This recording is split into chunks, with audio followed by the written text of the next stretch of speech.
Although I can't prove what I saw those nights was real, this story shaped who I am today, and the eagerness to share this story has sunk as deep as a National Geographic treasure hunt ship in the ocean.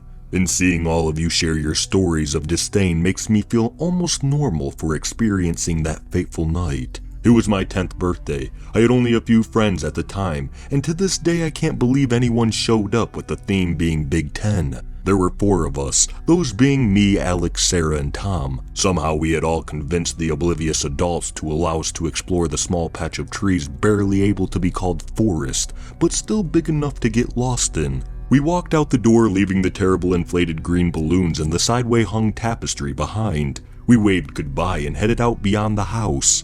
"What if we see a serial killer?" Sarah called out to the rest of us boys who were so far ahead of her we could barely hear.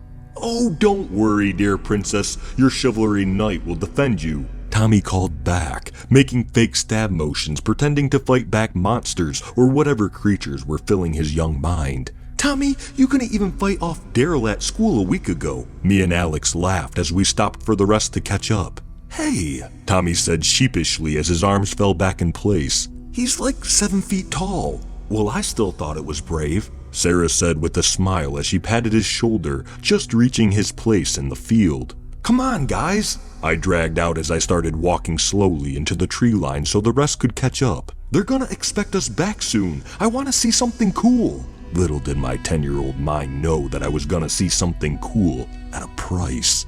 The woods, even though patchy, were still clogged with trees, although some stories say that the sounds of the forest fill your ears the moment you step in. I can only remember now that it was eerily quiet that day. We were too busy being kids to feel the dense silence in the air. "Hey, stop that!"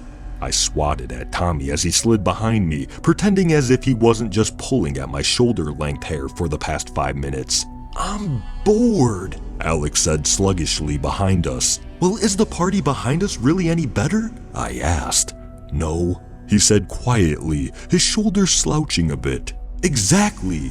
I noticed the 2 boys drift off the path as Tommy spotted a squirrel, and the adventure began for him and Alex. I was left alone with Sarah. I didn't know her that well. She was Alex's cousin, and we had only spoken a few times during school. "So," she said, taking a few steps to my side, "you get anything cool for your birthday?" I was too busy looking at her very long auburn hair to hear her question as I hit her with a small, "Your presents," she chuckled, placing her hands behind her back.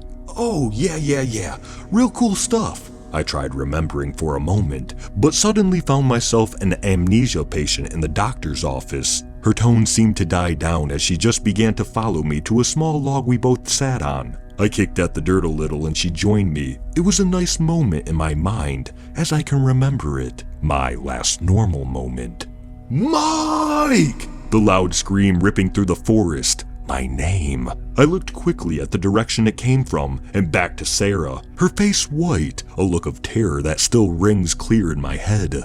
I could imagine my face looked just as bad. As I quickly got up from the log, dirt sprang in front of me. I started running in the direction it came from. I knew it was Alex, and I knew he was in trouble. I lost sight of Sarah and everything became a blur. I got lightheaded and then another scream. This wasn't Alex, and I was lost. "Alex!" I screamed through the blank green all around me. "Tommy!"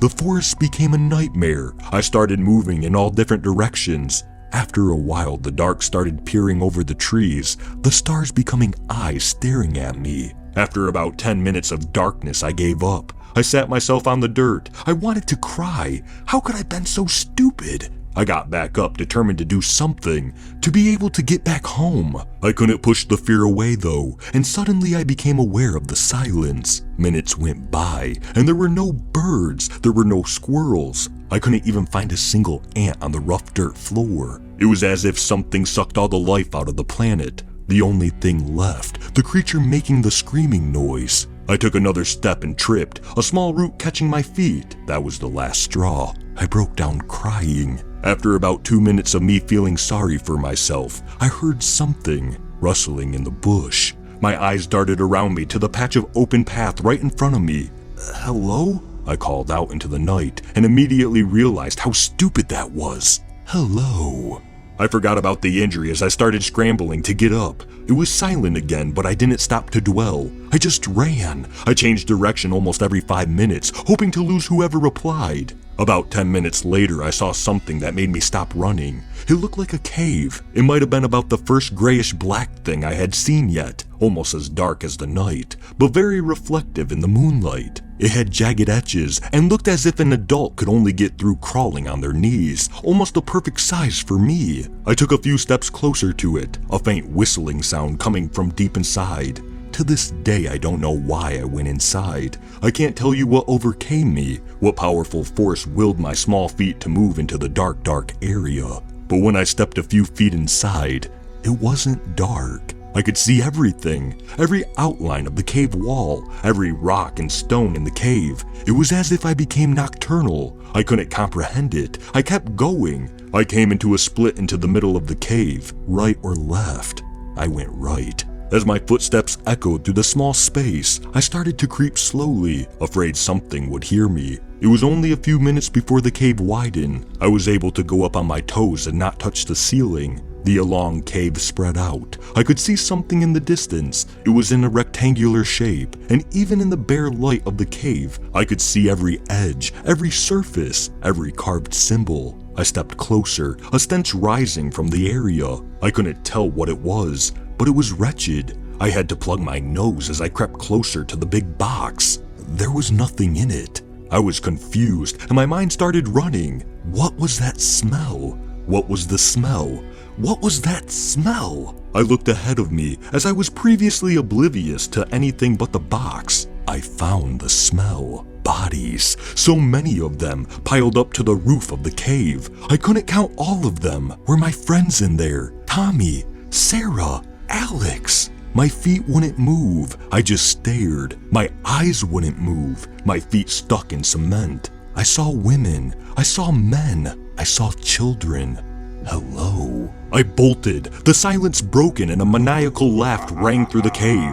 And as quickly as it came, it was gone. And I was quickly to the edge of the cave. I ran, and I ran, and I ran. My feet tore against the soles of my shoes until they were numb. I was cut by so many thorns and branches. It looked as if a knife was taken to every inch of my skin. I didn't stop running. I couldn't. And I was free. The tree line broke and I was back outside, my backyard in view. I kept running and running till I got to the front. There were cop cars and I could see all the parents talking to the police. Alex and Sarah huddled next to theirs. My mom saw me and I collapsed into her arms. We started crying and neither of us said a word. The silence didn't last long though. "Tommy?" I heard a woman cry out next to me. "Where's my boy?" Tommy's mom was now screaming frantically as her husband tried to contain her. Both their faces damp in the glow of the moon. "My boy! Tommy!"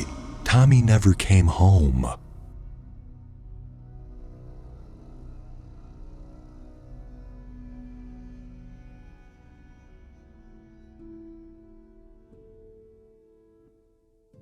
Thank you for listening to I Found a Coffin in the Woods by J.D. Lord 5536. If you enjoyed this story, please leave a like, and if you enjoy hearing stories from me, please subscribe and become a resident of Hill Street, and let me know how I'm doing in the comments. And I hope all of you have a fantastic night.